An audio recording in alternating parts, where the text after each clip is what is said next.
Lucky তো হচ্ছে একটা নির্লজ্জ বেহায়া। সে শেখ হাসিনা এবং ভারতের দালাল।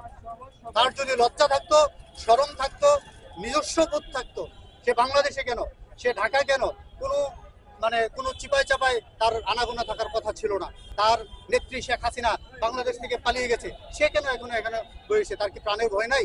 সম্ভবত গণজাগরণ এবং লাকি যে শেখ হাসিনার প্রেতাত্মারা এই দেশে গত 15 বছর বিভিন্ন এজেন্ডা বাস্তবায়নের জন্য নানামুখী কর্মসূচি শাহবাগ সহ সারা দেশে পালন করেছে। আমরা সেই শাহবাগীদের, সেই লাকিদের, সেই শেখ হাসিনার প্রেতাত্মা, সেই ভারতের দালালদের দৃষ্টান্তমূলক শাস্তি দাবি করছি। সেই উদ্দেশ্যে আমরা সারা দেশবাসীকে গরু জবাই করার মাধ্যমে একটা ইফতার পার্টির আয়োজনের আহ্বান জানাচ্ছি। সবাই এখানে একত্রিত হয়ে আমরা একসাথে ইফতার করব। আজকে আপনারা জানেন যে গরু এবং খাসি জবাই করা হচ্ছে। সেই গরু এবং খাসিরও নাম দেওয়া হয়েছে শাহবাগী প্রেতাত্মা লাকি।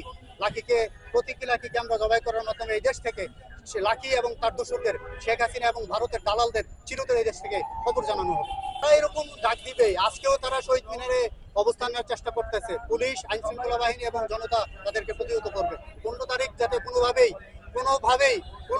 যাতে লাকি এবং তার প্রেতাত্মারা এই দেশে আর কোনো প্রোগ্রাম করতে না পারে, অন্তর্বর্তী সরকার, পুলিশ, সেনাবাহিনী সবাই তীব্র প্রতিবাদ গড়ে তুলবে এবং ব্যবস্থা গ্রহণ করবে। তো সরকারের প্রতি আহ্বান, যাতে করে তারা আর কোনো ধরনের প্রোগ্রাম বাস্তবায়ন করতে না পারে এবং তাদেরকে অনতিবিলম্বে গ্রেফতার করে দৃষ্টান্তমূলক শাস্তির ব্যবস্থা করতে হবে।